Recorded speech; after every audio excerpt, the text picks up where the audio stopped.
Off it, everybody. Welcome to the after party. I'm Sabrina Matinani with Chris Barnett. We've got Ron McNinch with us and Dr. Michael Bevacqua. And we are talking about some of the big stories over the past year. Right. Here we There are. was a lot. New Year's Eve. And I guess we'll just take it right to, of course, a couple regulars. Thanks for coming, guys. Dr. Michael Bevacqua, Dr. Ron McNinch, both from the University of Guam. And just real quick, let's. So, Dr. Ron, what do you think, in your opinion, was one of the biggest stories of 2019? I think there's a lot of good ones. I think Lou getting sworn in as the first governor is a big story. I think that we can't underestimate something as important as that. And she has her own style and her own way of doing things, her own tempo. And this is the first Democrat administration in 16 years. I think that there's a lot to that. Mm-hmm. Yeah, that was one of my picks too. Given, Historic, right? And so I think it definitely got to have a place. But is it the top story of the year, Doc? Well, I mean, it was clearly for a while, Right. because history is made. It marks a sort of a time when Guam is actually ahead of the United States in progressive politics, right? Is that female elected leadership is more common in Guam than it is in the U.S. in general, right? You'll find more. So it was a big story, but then I think then people sort of realized that, We're not really that different. or that sort of having it isn't necessarily that you're a man or a woman, it's what you do. Right. And so there was definitely a big buzz sort of for a while around that story, and it was kind of nice. Yeah. And aside from the fact that she's the first female governor, we had a super female majority in the legislature. All three branches of government are headed by females. Right. Yeah, where's men's place in this world now? We're here. We're on the couch. On the couch, right, that's right. We can binge watch things. Yeah.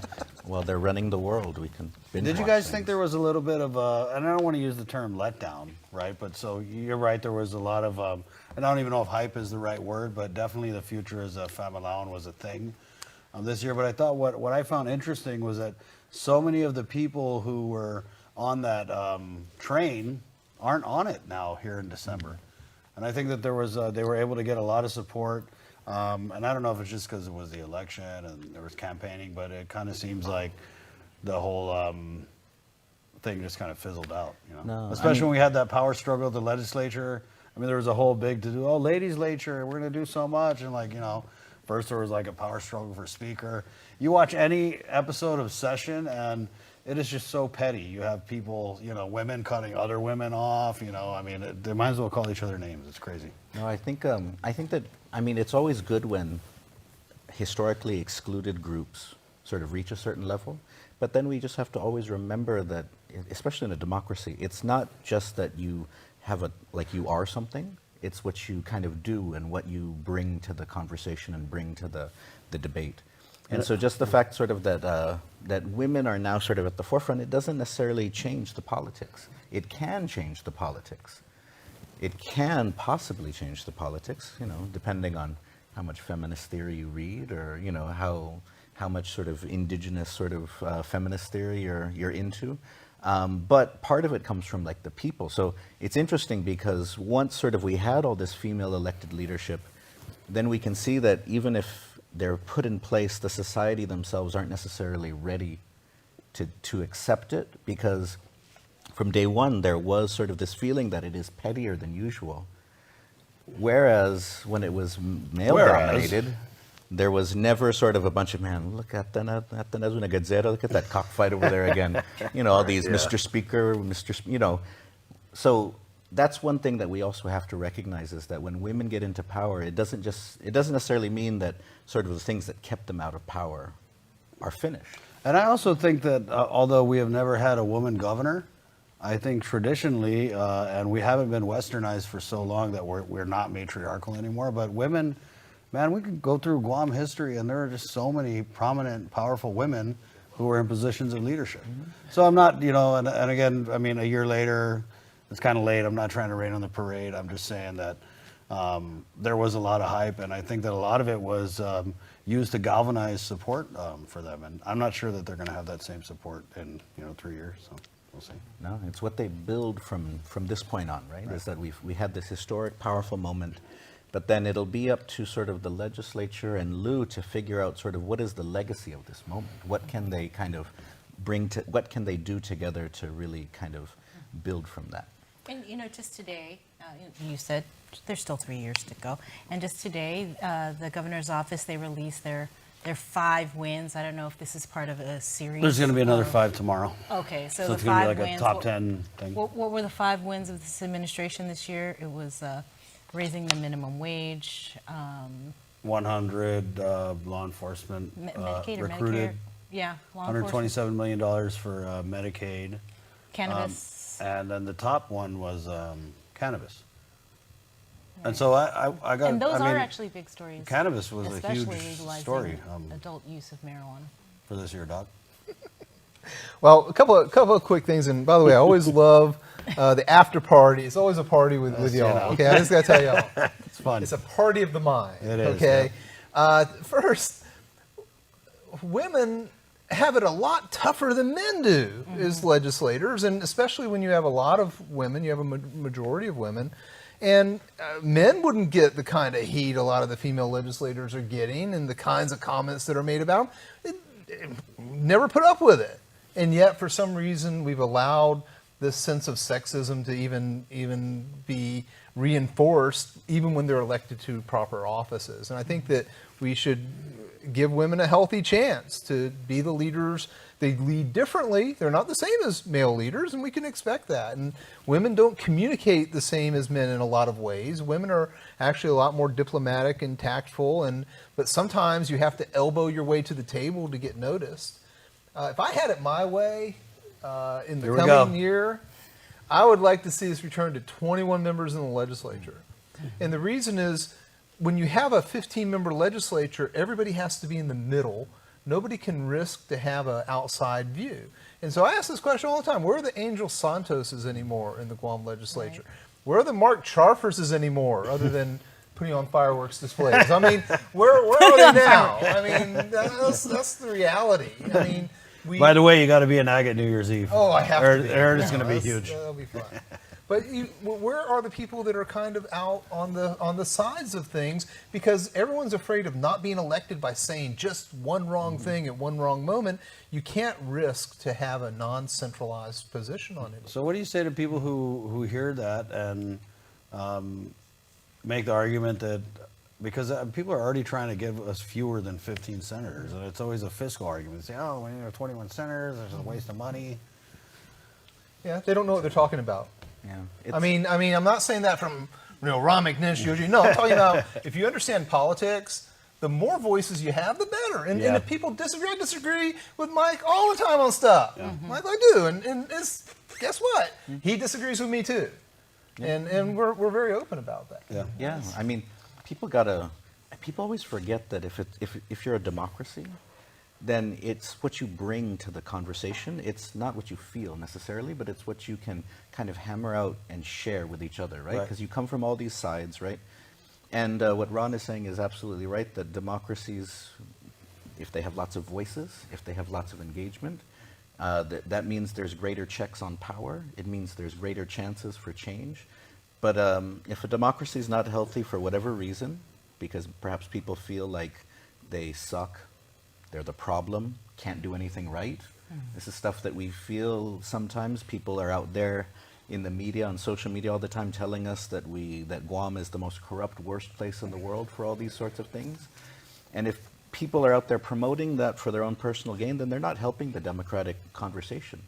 Because if you're always putting out there that we can't take care of ourselves, we do this so badly, our island is in such shambles. We don't get Disney Plus. Yeah, then why would a young person want to vote?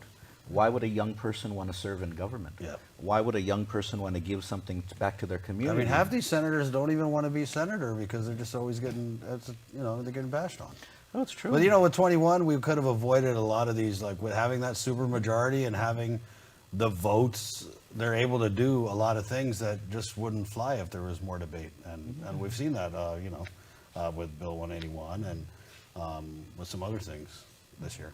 Well, I'll tell you what, we're going to take a break, and we'll be back with more on the after party in a moment. Guam is truly a majestic place with its sheer natural beauty, wealth of beaches, and culturally rich landscape. Unfortunately, Guam has a real problem with unwanted invasive species. Help us in preventing their introduction and spread. The coconut rhinoceros beetle, the little fire ant, the African snail, Siam weed. These are just a few of the numerous invasives on Guam. Follow proper custom procedures when bringing plants and animals into Guam. Help protect Guam. Tell your family and friends about invasive species. To report invasive species, call 475-PEST. This holiday season, take a deal home at the Big Finish 2019, only at Cars Plus. Finish the year with the perfect gift under your Christmas tree. Take advantage of employee pricing on new Chrysler, Dodge, Jeep, and Ram. Visit us at carsplusguam.com. I hinanauta nui manauta tanu I Tomoru Siha at the Senator Antonio M. Palomo Guam Museum and Chamorro Educational Facility, featuring state-of-the-art technology and the most complete display of Guam's history and culture in the Chamorro language to date. We have over 300 curated artifacts, thousands of images, multiple audios, and short films to guide you through the historical Chamorro narrative of Guam. Take the journey at the Guam Museum. For more information, visit www.guammuseum.org.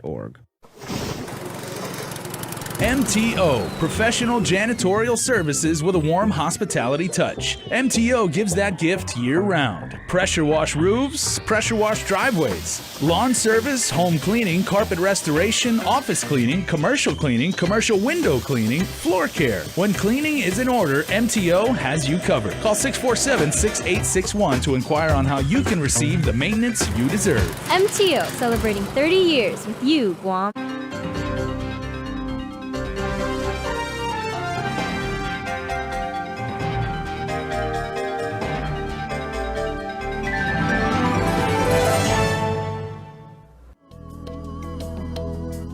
Smiling is a natural response to joy, happiness, and excitement. Your smile reveals a lot about who you are. A healthy, beautiful smile can brighten your appearance and be an invitation to conversation and friendship. It is often one of the first things people notice about you. Now, thanks to the advancements in dentistry, you can have the smile you have always wanted, giving you an improved smile that looks and feels great. My silver fillings that I have, they're getting older in my mouth and I need to replace them. So I've started to do that and I've replaced them with the white fillings and I've had really great success with that. It looks good, they feel natural, and it kind of goes hand in hand with the bleaching. I want a white look all around my mouth.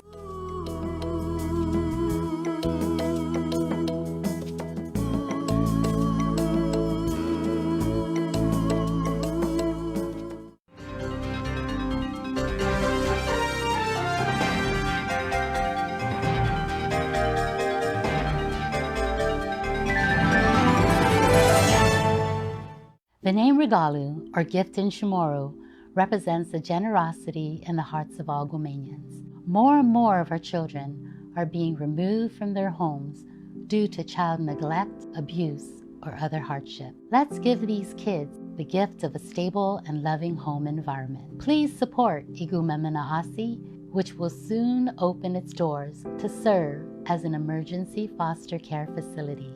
Help us give our children a safe place to go.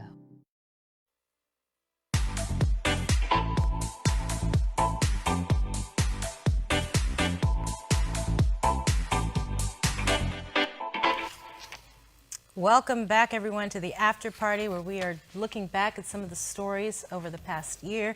And one of the big issues this year, I think, was just the violent crimes that have occurred. Right. You had the Manila machete attack, and we had all these different town hall meetings, and we're still having meetings on public safety. We had Paul Mofness rape of a girl who was walking to her bus stop. We just had a rape up here in Daddy Dog. A 14-year-old girl. And you know what, we were putting elderly together, woman we kind of brainstorm and we all sit down and say, oh, so what do you guys think were the top stories? And it was like machete attacks. We kept naming these like crime things, and then it kind of hit us that, wow, a crime was a major issue in 2019. Drugs. Like, I would say that we're in a crime, I mean, you know, whether it's meth or just violent crime that's not drug related. I mean, there's just some, definitely. Even the riots in the schools. Yeah. Remember? I just don't know why this problem is not getting the attention that it deserves from the administration. What do you think, Ron? You think crime was a big deal in 2019, Ron? Or Crime's always a big deal. And in Right. fact, crime, in fact, I teach crime, I teach criminal justice at the university. Crime is a great media story. It always is a great lead for media. But relatively speaking, we don't have as much crime as a lot of other places in the world do. I know it may feel it because we're of you're that guy. I'm just letting y'all know, it feels a lot more prevalent and serious than it probably might be. Now, I gotta tell you, there are particular kinds of crime I think we have some serious problems with. I think we have serious problems with adults sexually abusing children in this community. I think that we have some very serious problems about how women are treated in this community. I think we have serious domestic violence issues in this community. But that isn't to say those problems don't exist in a lot of other places. Relatively speaking, you know, are we on average or above average or below average? We have a major issue with sexual assault in this community compared to the rest of the country. Right. Well, whether you compare it to whatever other jurisdiction, it's still happening right here in our community. No, it's very, very high here. And Absolutely. surveys. There was a survey that was done. Police survey. Yeah, and you know the results were kind of shocking and concerning. That People don't trust the police, and they don't. They also, it's interesting, and they don't trust the police, but at the same time, they feel there's not enough of a police presence. Right. In the And yeah, I villages. mean, you know, Doc, I don't know how to argue with statistics, but I just know that I've lived here all my life, and the way I feel now versus the way, and I'm not sure if nostalgia is playing a part in it, but there's just so, I mean, to leave the door unlocked, the way we grew up and the way things are now, and with the drug, it's just crazy, man. And I feel like being in the media, like we're getting all the magistrates, we're getting all the information, and it's just in your face. And I think you ask anybody on the street, and they would say that crime is a major problem. I feel like it's the #1 problem. I mean, I think even statistics and sort of context can help us, though, in terms of solutions. See, that's the thing, is that even if we look at sort of the United States, right, is that there's the feeling that certain types of crime is happening more and more, but the statistics show it's declining, right? But then the politics will always be about pushing the idea that there's so much of this crime. And so when we look here on Guam, it's important to think, what is the context in which we can talk about solutions? Should we just think of ourselves as like a small-sized city in the United States? Should we see ourselves as sort of, because a lot of what we face is the same type of things that Native American reservations and First Nations peoples deal with in terms of the high statistics for certain things. And so for me, it's always like when we're looking at solutions, you know, just getting more police officers out there is, sure, that can be part of it. But you're also talking about structural issues that have to be attended to in different ways. You're talking about different people in different communities in different stages of cultural dislocation, right? So one of the things that I think you're mentioning there is that as the culture shifts, as identities change, you find a lot of young people that don't necessarily have a place in that. They don't have a place sort of on the island. They don't have a role to play. And so they get into all sorts of things to kind of find a role. And this is what we see in a lot of First Nations and Native American communities trying to do, is to revive their culture to deal with a lot of these problems. And I mean, I always say, whenever somebody would argue with me and say, oh, you know, those cultural dancers, they're not authentic, it's not real, so what's the point of teaching them? I would always say, yeah, but I will always support those types of activities, because somebody who is doing cultural dancing is more likely to open the door for an old person than somebody who's not doing cultural dancing. Somebody who's doing cultural dancing is more likely to feel that if there's something happening on the island, we should do something about it, because they have a connection, because that cultural component has given them something to care about. Yeah. And so I feel that a lot of times we're focusing just on sort of cops and those sorts of things, but in truth, we really should be talking about culture and rootedness in the island. And it's a much more difficult conversation. It's easy to just think that there's not enough cars out there, cop cars on the street. it's a number sort of thing. Politicians and people that want to play sort of the political game can always focus on that. There's less cops now than there were at this point. But what we really should be thinking about is sort of the larger societal issue about giving young people a place in society. But I think at the end of the day, if it comes down to like, you know, what's going to make me feel safer is it's going to be seeing more cops in the village. I mean, I have nothing against cultural dancing as a former cultural dancer myself. I know that, and the problems that you're talking about, I mean, these are problems that you see in a different way in the States with, you know, the reality that now both parents work, there's no one watching the children, so we're seeing this like family breakdown, and really it's just, you know, geared towards, it's just so expensive to live. It could be one other little element here, and that is, have we always had this level of bad treatment of our children by adults or things like that? And so suddenly now we're just able to more freely talk about it. So that is, was it there all along? But now suddenly, because we're able to talk about it, we feel it's much more prevalent or we feel that it's much more socially visible now. I think we're at the point though where people watching this might just be like, what are these guys talking about? Like, we're getting robbed out here, we're getting home invasion. And I think more focus needs to be on drug rehabilitation and programs. enforcement as well. Yeah. I mean, I'll always be the person who will say like, you know, like, what is it? Burger King gave one of their employees who was walking to work, they gave them like a used car. Right. And it was all over social media and this exciting thing. Yeah. Why doesn't Burger King just pay their employees more so they can buy cars? And so there'll always be the people, you know, it's common for us to think, what can we do right now? Yeah. But usually what you can do right now won't solve any problems. It won't actually improve things much. It will push it under, it'll push it to the side. Let me tell you a little story from today. You know, I went out today and I went to Adelup and I covered this press conference, and so they had this whole press conference because Guam Homeland Security and Civil Defense, through a federal grant, purchased 57 little signs. 57, they're about like this big. These signs that say neighborhood watch, right? And so they had the chief of police, they had the, you know, pretty much the whole police force there, and they kept talking about how this is going to be a deterrent. And I mean, that's like how low we've gone, is that now they want to hold up a neighborhood watch sign, you know, and give us that instead of giving us more like police officers. It's nuts. You tell me what's going to deter crime more, you know, a neighborhood watch sign or...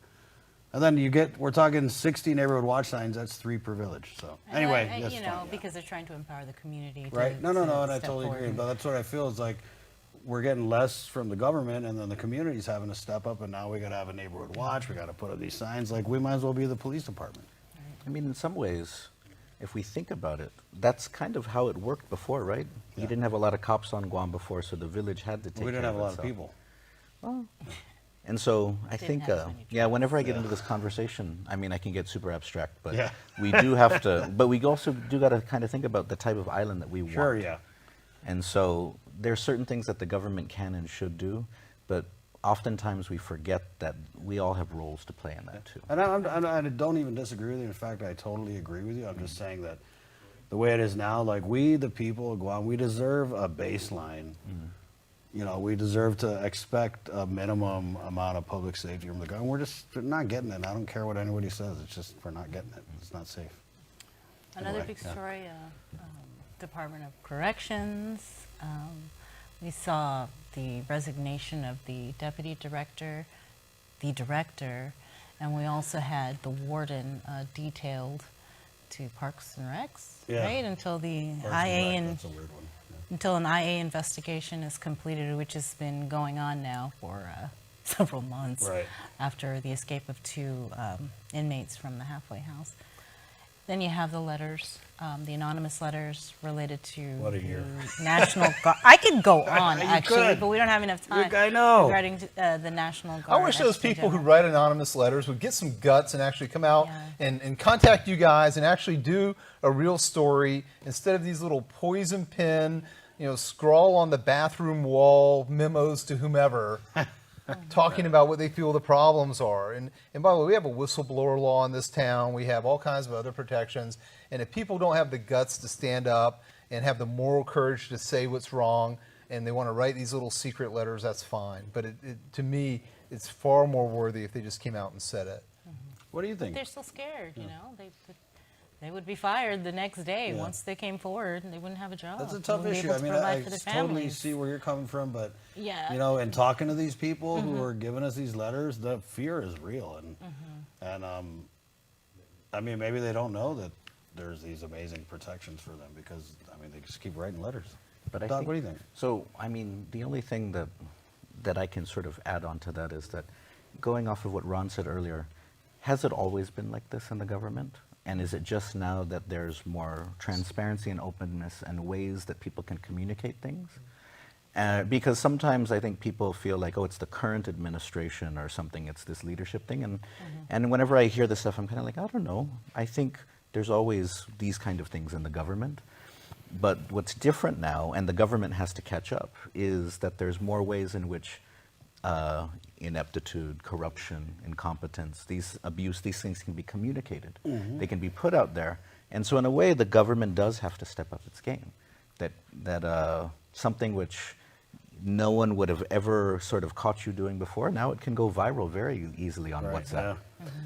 You know, one other quick thing related to corrections. It's one of the hardest jobs on Guam. Yeah. That's a 24/7 operation. Yeah. If I had it my way, a lot of those people in our Department of Corrections shouldn't even be in jail at all. In a normal society, in a normal community, they'd be out on bail. Right. And we don't have a very good system to do those kinds of things. If I had it my way, we would administratively parole a lot of these people and send them maybe back to whatever place they're from and let them wait until we can process them here. I think it's far more humane not to keep them in our jail here where they just, it's basically higher education for bad behavior.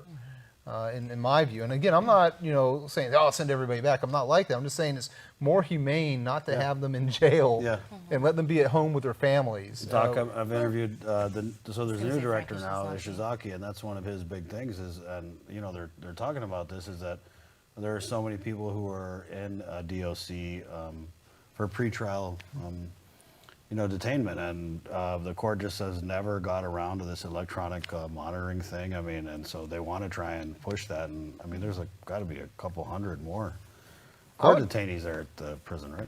I would like to see us adopt a policy of exile and banishment, though. Also, just to be blunt, it's far easier just to kick them out. Go back to Texas or wherever you're from and stay there. Go back to Texas. Yeah, I mean, whatever. That's the reality. We are running out of time. I just got the wrap sign from Byron. But I did want to close it on something positive in terms of what you... Oh, that's so fun. Aw. Okay, go ahead. What you thought was the good thing that happened this year for Guam this year. We'll start with you, Dr. Bevacqua. Oh, definitely the Fanogi March for Chamorro Self-Determination. I Could have seen that one coming. Oh yeah, you knew it. You knew it.